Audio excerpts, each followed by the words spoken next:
So here's an interview about Metallica talking about how they miss Jason Newsted. They're looking back on him, on his time in the band, and understand he made that decision on leaving. Jason is the only band member to leave Metallica. I think Ron McCovney, he quit. I'm not 100% sure what happened with him, but Jason, in my taste, he's one of the best bass players in Metallica. I think he's better than Rob for Metallica, and I think he should rejoin Metallica. That'd be great. Great for the music, great for the fans, and great for Jason. So go ahead and leave a comment, subscribe, and tell me what you think about Jason Newsted. Do you think he should rejoin Metallica, or do you think Rob is doing a better job than him? So go ahead and leave a comment and let us know what you think. He revealed. I mean, really, he was at a point where he was at. We were at a point where we were at.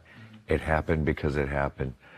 If it was like that right now, say, Robert comes and says, hey, I'm done here. I don't know. We would fight. We would fight, or I would fight for him. I didn't know about the fight back then. I mean, if you think about it, Jason is the only member of Metallica who's ever left willingly, and that as in itself is a statistic. Yeah. And the resentment from James and I was just so, you can't do that. Yeah. You can only leave if we want you to leave, and then we weren't equipped at the time to do a deep dive into why he was leaving. And so, of course, now you can say 20 years later, it makes complete sense. But, okay, we write the songs, we make the decisions, we do all of it. You have no creative outlet in this band. You have no creative voice.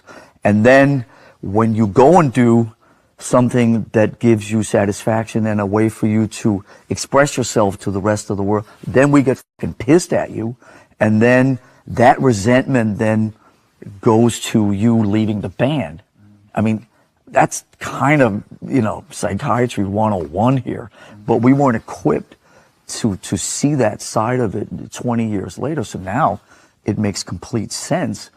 Jason gave 14 years, every day, every performance. He was there always. I mean, we always used to joke. It's like, he's so fired up. Come on, dude, slow down. He was the first guy in, last guy out.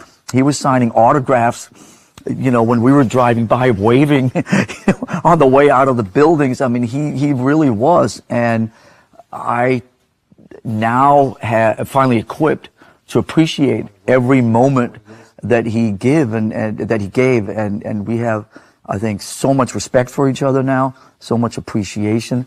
10 years ago when we did the 30th anniversaries, when he came up and played 4 nights with us at the 4 Fillmore shows, played 2 nights with us, seeing Rob and him together up there. But, that felt like it was the beginning of the thawing of where we are now. But he's been a very integral part of the reissue and the re-release, and has done, interviews and been very, very helpful. He did the unboxing of the box for the cameras and the whole thing. And I mean, he's been so gracious. Set in a setting of extremes, where you're going really farther than other people would normally go, or even shallower. We were in such denial at times, because of everything else is fine. I'm not going to pay attention to this. Like Lars was talking about relationships. Yeah. We don't have to work a relationship. We're good, and we're not. All obviously the Jason, all the unresolved stuff from Cliff that Jason had to be kind of the target for. We see that now, and I love that we've created music together, but we've also just grown up together, and we're still growing up. We're still teachable, and we're still learning from each other. One thing I have to say about Jason is that he was there for us 100% in a real dark time. He was like a real positive light. In those few months just right after Cliff's passing, I mean, it was a pretty dark time, and we were just kind of like I don't know, in kind of like a weird mental state. You know, we weren't really old enough and experienced enough to like digest, you know, the whole thing with Cliff. And we didn't have any mentors. You know, I didn't have like a role model in my life to like tell me how to deal with, you know, passing of such a close dear friend. I don't think any of us did.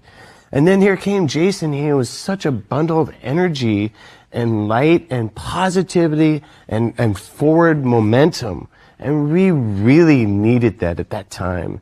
And, you know, sure, in retrospect, you know, we were hugging him, but we were also pushing him away at the same time. The punching bag. Yeah, it was a weird. It was a weird thing. Cliff. You know, we love you and we hate you. We love you, we hate you. We love you, we hate you. We love you, but you're not Cliff. You're not Cliff. Yeah, you know, it was all that. But man, I have to say, you know, I got to give Jason so much credit because, like, in those 8 or 9 months, I mean, when we were just trying, you know, pulling ourselves out of that hole, he was there for us, and he was a stabilizing force, man.